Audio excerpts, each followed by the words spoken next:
What's up guys, Gary with SelfTaughtDev. I finally figured out how to adjust the ISO below 800 on my camera. That doesn't mean anything to a lot of you, but it means the color is better in the video. It's still not as sharp. I feel like I can get it sharper. There's too much noise in the video right now, but I'm gonna keep messing with the settings and get this to where it's freaking Peter McKenna level or some famous YouTuber's quality of video stuff. I also think I'm gonna get some PVC pipe and make like a green screen background behind me like Dylan Israel has in his, maybe? I don't know, we'll see what happens. Anyway, today we're gonna talk about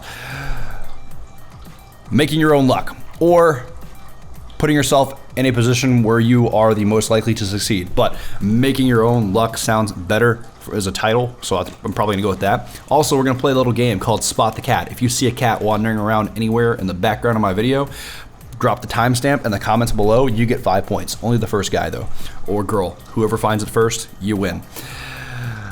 Anyway, a lot of where I'm at in life, you could say is due to luck. Like, you could say, oh, he's lucky he got a tech job. He just lives in a big city where there's a lot of opportunity. And he's lucky he found some startup that gave him an opportunity. And he's lucky he's got 6,000 subscribers on YouTube. He just got lucky in the algorithm. No, and that's bullcrap. I put in a lot of work on all of that stuff. Meanwhile, you're over there complaining, saying, I live in a small town, there's not a lot of opportunity here, so I don't know if I can become a dev. Bullcrap. I don't want to hear your stupid excuses, all right? Put yourself in a position where you are more likely to succeed. Like Dallas, living here is intentional because I used to live in Shreveport and I was like, all right, there's probably not going to be a whole lot of opportunities for me to become a developer here. And I'm not even that good of a developer, honestly. But I was like, there's probably not going to be a whole lot of opportunities for me to become a developer here, so I need to move to a bigger city. Dallas was the closest one, and I figured there'd be a pretty good demand for developers in there, because I mean, there's like millions of people in Dallas, right? So I got honestly, my first job that I was going to have over here was a sales job, but then I found out TD Ameritrade was hiring, and I was kind of into trading, so I went with that instead. And that's how I got over to Dallas. And I tried that job for a little while because I was like, you know what, maybe this won't be too bad. Maybe I'll do this instead. Didn't work out, hated it, and learned how to code, and now I'm here. But living in a big city was intentional. If you want to become a dev, you have to be willing to move to a big city. You have to be willing to go where the opportunity is. If you live in the States, congratulations. You can move pretty much anywhere you want and move to where there's more opportunities. I wouldn't go to Silicon Valley. I think it's dying from what I've seen. I think Austin's probably going to be the next Silicon Valley. I might go there. We might meet up if you go there. But figure out where there is a lot of opportunity for developers, or where you are going to have the highest chance of becoming a developer, and move there. Because you have to focus on what you can control. If you live in a small city and you have the opportunity to move, or you can like find a job in some other city and then move and then start applying for developer jobs after you've learned more code stuff, do that. Don't just sit in your small town and be like, oh, I can't do it, I live in a small town, blah, blah, blah, blah, blah, herpy derpy derpy derp. Move. Second thing, you could say I got lucky finding a job at this startup. And while that one's kind of true, I was also applying for anywhere from like 5 to 25 jobs per day. So I was sending out tons of resumes, tons of cover letters. I built a YouTube channel to get my name out there more, because that gives them an opportunity to kind of see what your personality is like before they even bring you in for an interview, and it gets your name out there more. So if you have a phone, start a YouTube channel if you want to become a developer. That's going to help a lot. Like, just document your journey. It doesn't have to be good. You don't have to have a good camera or good lighting or anything like that. Go back and look at my first videos I was producing. I had my iPhone set up on like the nightstand on top of some books, and I was like, all right, I'm doing Team Treehouse. This is going to be cool.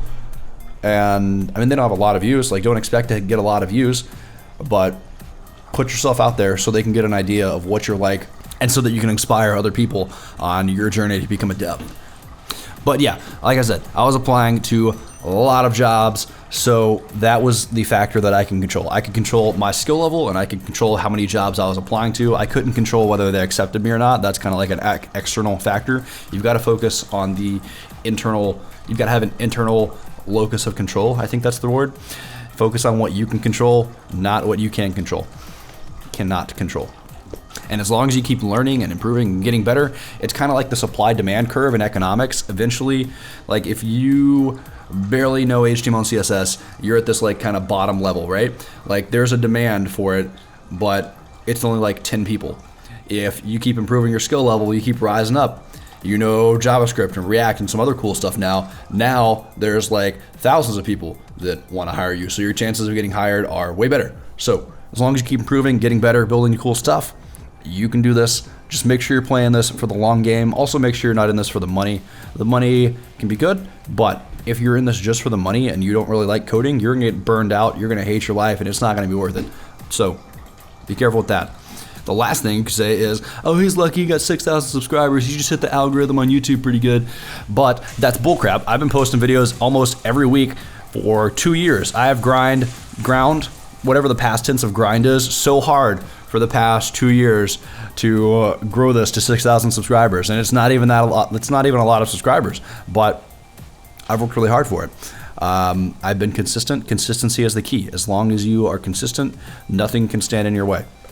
Honestly, if you do live in a small town and there's only like one place that hires web developers or something like that, if you email them almost, maybe not every day, but like once a week, and you're like, hey man, this is where I'm at now, can you hire me yet? Hey man, this is where I'm at now, can you hire me yet? Don't be super annoying about it. Maybe do it like once a month. Maybe once a week's too much as well.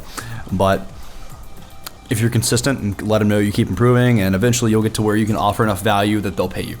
So long story short, focus on what you can control. Focus internal, locus of control, not external. Because why would you focus on the external? You can't control that. That's not going to affect you. Worrying about that's useless. Worry about what you can control, what you can do to improve, what you can do to get better, and play the long game. I think that's about it for this one. So look in the description if you want to come hop in Discord and talk tech. That's the best way to reach me if you have any questions. Just be persistent, because I am really bad at responding to people. I need to work on that. I'm super antisocial. And if you didn't get my resume template, the one I used when I was applying for developer jobs, look in the description. I'll have a way for you to get that as well. And lastly, if you need practice projects for front-end developers, go to selftaught-dev.com. I've got a lot of practice projects that I've built over the past year, and I'm still adding more. A new one coming to Discord today, hopefully. So we'll see about that.